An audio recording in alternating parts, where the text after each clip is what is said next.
جواد، آپ بہت تنقید کرتے ہیں عمران خان پہ. آپ نے جو ساری بات بتائی، کوئی اچھی چیز بھی ہے عمران خان میں؟ کوئی اچھی چیز ایز اے لیڈر آپ نے دیکھی ہو؟ چلیں باتیں علیحدہ. میرا خیال ہے جھوٹ بڑی صفائی سے بولتا ہے وہ، اس کو فائدہ ہوتا ہے اس کا. کوئی اچھی چیز یو تھنک؟ اچھی چیز یہ بتا رہا ہوں جو جس وجہ سے لوگ جو ہیں وہ اس کے پیچھے لگے ہوئے ہیں. انہوں نے شوکت خانم بنایا، ان کی بڑی کرزمیٹک پرسنالٹی ہے، لوگ ان کی فین فالوئنگ ہے. کوئی don't you think any thing, کوئی چیز چلیں politics aside as a common person, کوئی آپ بتائیں کہ کوئی کرکٹر کے طور پہ بڑے اچھے تھے. کرکٹر کے طور پہ پاکستان کے اندر جو کچھ عمران خان نے کیا ہے اس کی میرا خیال ہے اس کو سراہنا چاہیے ہمیشہ. اور شروع میں جو پولیٹیشین کے طور پہ بھی جب تک وہ، ویسے تو ایکچولی میں نہیں مانتا، میں غلط کہنے لگا تھا. آپ نے کہا تو میں نے سوچا کہ کوئی اچھی چیز بتاؤں. دیکھیں سٹارٹ میں ہی انہوں نے پرویز مشرف جو تھے ان کو ویلکم کیا تھا اور کہا تھا جی کہ مٹھائیاں بانٹی تھیں اور گولیاں ٹافیاں بانٹی تھیں. تو ان کی عقل تو کبھی بھی پولیٹیکل نہیں رہی ان کے اندر. میں نے کہا تو ہے کہ کہتے ہیں لیفٹ اور رائٹ ہی نہیں ہوتا، حالانکہ پوری دنیا میں ہوتا ہے، ادھر کیسے نہیں ہوتا؟ پالیٹکس میں آنا چاہیے تھا، نہیں آنا چاہیے تھا، بالکل نہیں آنا چاہیے تھا. کیونکہ یہ اکیڈیمکلی تو شاید انہوں نے پڑھا تھا پولیٹیکل سائنس، لیکن ان کو میرا خیال ہے کہ سب سے زیادہ جو ان کو شوق تھا وہ لائم لائٹ کا ہی تھا، اور وہ چلی گئی تھی ان کے پاس سے اس وقت. دیکھیں ہوتا پتہ کیا ہے، ایک صاحب تھے طارق علی، شاید آپ جانتی ہوں، بہت بڑے اسکالر ہیں وہ. انہوں نے ابھی کچھ عرصہ پہلے ایک پوڈ کاسٹ میں بتایا ہے کہ میں عمران خان لنڈن میں میرے پاس آیا اور اس نے مجھے کہا کہ میں آپ سے ملنا چاہتا ہوں، میرے اچھی جاننے والی جان پہچان تھی تو میں آپ کو اپنے گھر بلانا چاہتا ہوں. اس کا فلیٹ تھا جو. کہتے ہیں میں چلا گیا. کہتا ہے میں اصل میں آپ کو اس لیے بلایا ہے کیونکہ آپ ایک عقل مند آدمی ہیں اور میں آپ سے ایک مشورہ لینا چاہتا ہوں. انہوں نے کہا کیا مشورہ؟ تو کہتا ہے کہ میری نا کرکٹ اب تقریباً ختم ہو گئی ہے یا ہو رہی ہے، تو میں چاہتا ہوں کہ میں نا لائم لائٹ میں رہوں. یہ میں نہیں کہہ رہا، یہ وہ کہہ رہے ہیں. طارق علی ان کا یہ پڑھا ہوا ہے، آپ ابھی دیکھ لیجیے گا، بہت بڑے وہ اسکالر ہیں، سنجیدہ آدمی ہیں بڑے. وہ یہ واقعہ صرف بتا رہے تھے. تو کہتے ہیں، اور وہ عمران خان کے خلاف بھی نہیں ہے، وہ صرف واقعہ بتا رہے تھے. تو کہتے ہیں وہ، میں نے کہا کہ آپ اس طرح کریں، میں نے دیکھا کہ یار یہ گورا چٹا ہے، لمبا بھی ہے اور اس کی باڈی بھی ٹھیک ہے، یار آپ ایکٹنگ کریں. انہوں نے اپنی طرف سے بڑا سنسیئر مشورہ دیا. تو عمران خان نے کہا نہیں ایکٹنگ میں نہیں کر سکتا، میں نا کوئی اور چیز سوچ رہا ہوں. کہتے ہیں یار مجھے تو اور کوئی چیز نظر نہیں آ رہی کہ آپ کیا کر سکتے ہیں پھر لائم لائٹ کے لیے. تو کہتا ہے میں پولیٹکس کے بارے میں کیا خیال ہے. اب یہ دیکھیں میں نے تو نہیں کہا. تو یہ لائم لائٹ میں آنے کے لیے جو پولیٹکس ہوتی ہے وہ اور ہوتی ہے، اور لوگوں کے لیے کچھ کرنے کی پولیٹکس وہ کوئی اور ہوتی ہے. اگر آپ عمران خان کی پروگریشن دیکھیں نا تو اس کی پروگریشن میں آپ کو ایک بات صاف نظر آئے گی کہ وہ اپورچونسٹ ہے. وہ کوئی بھی موقع چھوڑتا نہیں ہے. وہ موقع جیسے وہ ہوتے ہیں نا کہ آپ ایک سٹیپ پہ سواری کرتے ہیں، پھر اگلے سٹیپ پہ، پھر اگلے سٹیپ پہ، تو وہ اس طرح ہی چلتا رہا. وہ اب علیحدہ بات ہے کہ وہ لوگوں کو دکھاتا کچھ اور ہے. اور یہ بھی آپ ذہن میں رکھیں کہ عمران خان وہ آدمی ہے کہ ورلڈ کپ اٹھا رہا ہے اور کہہ رہا ہے کہ at the twilight of my career I have finally managed to win the World Cup. The whole team is standing right in front of him.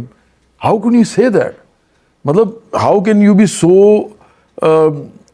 I would not say cruel, لیکن مطلب آپ کمپیشن آپ کے اندر نہیں ہے کہ آپ اتنی بڑی سب کو شامل کریں، وہ سب کو. اب ہم کہہ دیں نا کہ we have finally managed to win the World Cup. تو یہ ساری عمر اس کے ساتھ یہ ایشو رہا ہے اور وہ ابھی تک چل رہا ہے. کہا جاتا ہے کہ جو الیکشنز ہوئے اس سے پہلے کبھی ایسا نہیں ہوتا تھا کہ جو ریپرزینٹیوز جب اپنے حلقوں میں جاتے تھے تو لوگ ڈر جاتے تھے ایم پی ایس سے، ایم این اے سے، اور ان کو یہ نہیں کہتے تھے کہ تم ہمارے حلقے میں کیوں آئے. ان الیکشنز 2018 کے الیکشنز میں، یہ میں بات آپ سے پوچھ رہی ہوں، میں اپنی رائے نہیں دے رہی، I'm no one, I'm just an anchor. تو لوگوں میں یہ شعور بیدار ہوا کہ جی لوگ کوشچن کرنا شروع ہو گئے ان ایم پی ایس سے، ایم این اے سے، کہ اب تم 5 سال بعد ہمارے حلقے میں آئے ہو. لوگ اس کو کریڈٹ دیتے رہے عمران خان کو کہ عمران خان نے لوگوں میں ایک چیز بیدار کی ہے، نو کرنے کو، کوشچن کرنے کو. Do you think is it true؟ دیکھیں یہ تو ہونا ہی تھا. اب آپ نیپال میں تو عمران خان نہیں ہے نا، بنگلہ دیش میں بھی عمران خان نہیں تھا، عرب اسپرنگ میں بھی عمران خان نے کچھ نہیں کیا. ٹھیک ہے، سوشل میڈیا جب سے آیا ہے نا لوگوں کے پاس اویئرنیس آنی ہی تھی. you think it's social media, not Imran Khan? Not Imran Khan at آل.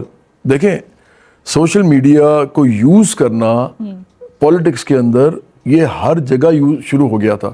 تو عمران خان کو فیسیلیٹیشن ملی آپ کے خیال میں سوشل میڈیا سے؟ It was not his narrative اور ورک؟ نہیں، نیریٹو تو اس کا ابھی بھی کوئی نہیں ہے نا. ابھی بھی وہ لڑائی تو اس کی ریٹوریکل ہے کہ جی مجھے یہ میر جعفر ہیں، یہ انہوں نے یہ کیا، انہوں نے وہ کیا. آپ مینیفیسٹو پہ تو نہیں لڑ رہے نا کہ پاکستان میں آگے آپ کیا کریں گے. اور وہ تو آپ نے جب کہا تھا کہ میں کچھ کروں گا تو آپ نے کچھ بھی نہیں کیا. جو چیزیں آپ نے کہی تھی میں کروں گا وہ آپ کر نہیں سکے، اور جو چیز آپ کہتے تھے کہ میں نہیں کروں گا وہ سب کی مثال کے طور پہ آپ نے کہا میں IMF کے پاس نہیں جاؤں گا، اگر میں جاؤں گا تو خودکشی کر لوں گا. تو خودکشی تو کوئی نہیں کی اور گئے بھی. تو اس لیے دیکھیں میں یہ سمجھتا ہوں کہ عمران خان کا نیریٹو جو اس کو سپورٹ دیا سوشل میڈیا کی ٹیم نے، جو کہ باقاعدہ ڈیولپ کی گئی، میں سمجھتا ہوں کہ اس میں بین الاقوامی قوتوں کا بھی ہاتھ ہے، کیونکہ امریکہ سے چلتا ہے ان کا سوشل میڈیا. جتنی پارٹیز ہیں پولیٹیکل پارٹیز، کوئی ایک پولیٹیکل پارٹی جس کو آپ کہیں کہ یار ہاں اس میں کوئی دم خم ہے، یہ کچھ بہتر، ہم کمپیریٹیو انالیسس کریں، ان یور اوپینین؟ اپنی اپنی اسٹرینتھس ہیں. میں تو پیپلز پارٹی کی اسٹرینتھ یہ ہے کہ وہ کم از کم آن دیئر فیس وہ اصل میں وہ ہیں یا نہیں ہے، یا کر سکتے ہیں کہ نہیں کر سکتے، لیکن وہ پروگریسو اپنے آپ کو کہتے ہیں. نون لیگ کا اسٹرینتھ صرف یہ ہے کہ یہ چونکہ بزنس مین اور کیپٹلسٹ اور ٹریڈرز ہیں، تو پاکستان کے اندر جاگیرداری نظام جو ہے، جو کہ پیپلز پارٹی کے اندر جاگیردار بہت ہیں، تو میرا خیال ہے کہ اس سے بہتر ہے کہ کم از کم یہ ایک ماڈرن کیپٹلزم کی بات کر رہے ہیں. ایم کیو ایم میرا خیال ہے کہ عوامی سی پارٹی تھی اور عام لوگوں کے لیے کھڑی ہوئی، لیکن ایم کیو ایم کا بیج جو تھا وہ بہت چھوٹے درخت کا تھا. وہ اگر کمیونل پالیٹکس نہ کرتے، اگر وہ مہاجر کی بات نہ کرتے بلکہ پورے پاکستانیوں کی بات کرتے، تو فائدہ ہوتا ہوا یہ کہ وہ ان کے اپنے بیج نے ان کو چھوٹا درخت بنایا اور ختم ہو گیا ایسے ایسا. مریم نواز مجھے لگتا ہے بہت ہی شارپ. دیکھیں پہلی بات تو یہ ہے کہ ایک جب بھی کوئی پاکستان جیسے ملک میں کوئی عورت کسی بھی بڑی پوزیشن پہ آتی ہے تو میں regardless of which class does she belong to, مجھے اچھا لگتا ہے.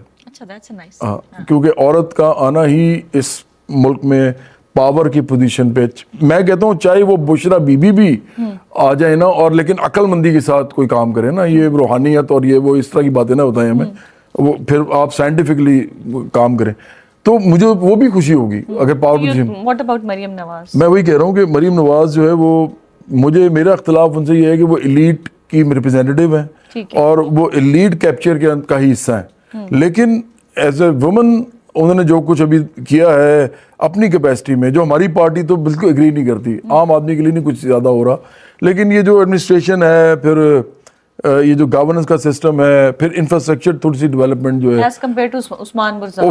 عثمان بزدار کی تو آپ بات ہی نہ کریں. پہلے تو وہ سی ایم تھے. عثمان بزدار تو دیکھیں مریم نواز شریف کے پیچھے ایک لیگیسی ہے، شہباز شریف کی بھی ہے جو کہ ایک پروونشل ہے، اور ایک نیشنل لیگیسی بھی ہے نواز شریف کی بھی. ہمارا ان سے تعلق جو اختلاف ہے وہ کلاس کا اختلاف ہے، ہماری کلاس بیسڈ پولیٹکس ہے، ہم عام لوگوں کی پارٹی ہیں، تو اس لیے ہمارا ان سے اختلاف ہے، لیکن ان دونوں کا کوئی کمپیریزن نہیں ہے. بلاول بھٹو بھی، میرا خیال ہے کہ بلاول بھٹو کے اندر ایک ایگریشن ہے ایسی جو کہ ضرورت نہیں ہے ایگریشن اتنی ہونے کی کسی کے اندر، کیونکہ اگر میں ایگریسو ہوتا ہوں نا اس لیے ہوتا ہوں کہ مجھے اپنی سپیس بنانی ہے، اور اگر مجھے بہت ساری بڑی بڑی پارٹیز کے بڑا سا سوشل میڈیا، اربوں روپے کا سوشل میڈیا، ہماری چھوٹا سا آفس ہوتا ہے، اگر مجھے ان سے لڑنا ہے تو مجھے ایگریسولی لڑنا پڑتا ہے، کیونکہ وہ مجھے بہت برا بھلا کہتے ہیں.